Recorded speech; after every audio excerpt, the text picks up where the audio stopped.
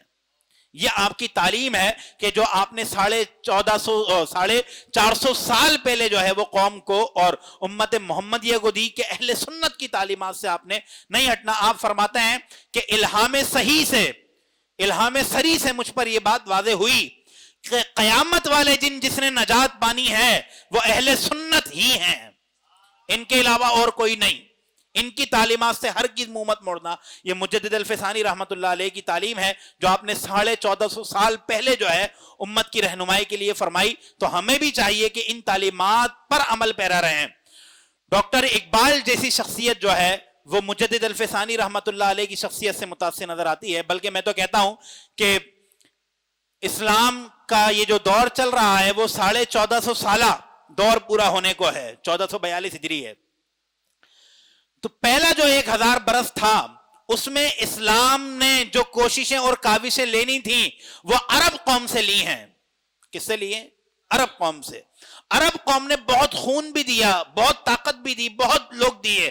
عرب زمین سیراب ہو گئی اور الحمدللہ وہاں پر بڑے بڑے صوفیہ پیدا ہوئے. لیکن اب یہ جو الف ثانی ہے، دوسرے 2000 سال ہیں اسلام کے، اس میں اب اجمیوں کی طاقتیں چاہیے.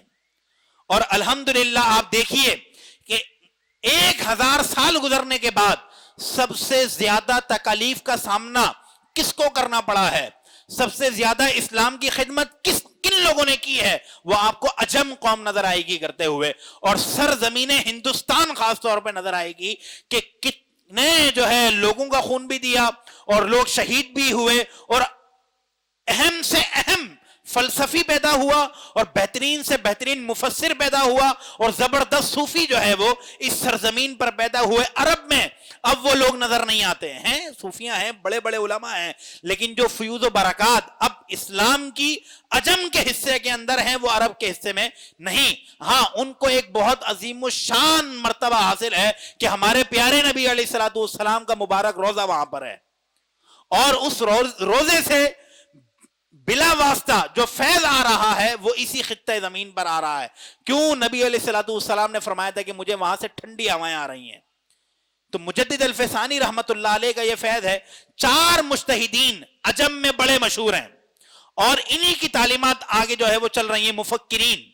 نمبر 1 مجدد الفسانی رحمت اللہ علیہ, نمبر 2 شاہ ولی اللہ محدث دہلوی رحمت اللہ علیہ, نمبر 3 امام احمد رضا خان رحمت اللہ علیہ, اور چوتھے ڈاکٹر اقبال. ان چاروں کی فکر کو اگر اختیار کر کر اپنی زندگی گزاری جائے, سیاسی سطح پر, معاشرتی سطح پر اور جو ہے اپنے کاروباری سطح پر, ان لوگوں کے افکار و نظریات کو اپنا منہج بنایا جائے تو میں صحیح کہہ رہا ہوں, خدا کی قسم انقلاب برپا ہو جائے گا. اب ڈاکٹر اقبال کے کیا تاثرات ہیں مجدد الفسانی کے, آپ کے جو ہے اشعار کے اوپر میں اپنی گفتگو ختم کرتا ہوں. آپ کہتے ہیں حاضر ہوا میں شیخ مجدد کی لحد پر, وہ خاک کے ہے زیر فلک مطلع انوار. بہت مشہور اشعار ہے, ان کا ترجمہ پتا ہوگا, میں حصول برکت کے لیے پڑھ رہا ہوں. اس خاک کے ذروں سے ہیں شرمندہ ستارے, اس خاک میں پوشیدہ ہے وہ صاحب اسرار. گردن نہ جھکی جس کی جہانگیر کے آگے, جس کے نفس گرم سے ہے گرمی احرار. وہ ہند میں سرمایہ ملت کا نگہبان, اللہ نے بر وقت کیا جس کو خبردار. یہ جو آخری شعر ہے یہ بڑا جاندار ہے. وحدت الوجود اور وحدت الشہود کا جو آپ نے نظریہ پیش کیا وہ لا زوار و لا جواب نظریہ تھا. اس کے شاید آپ لوگ متحمل نہ ہو سکیں, یہ صوفیہ کی بات ہے. اللہ تبارک و تعالیٰ کی بارگاہ میں دعا ہے عمل کی توفیق عطا فرمائے, تعلیمات مجدد کو سمجھنے کی توفیق عطا فرمائے. وما علیہ الا البلاغ المبین.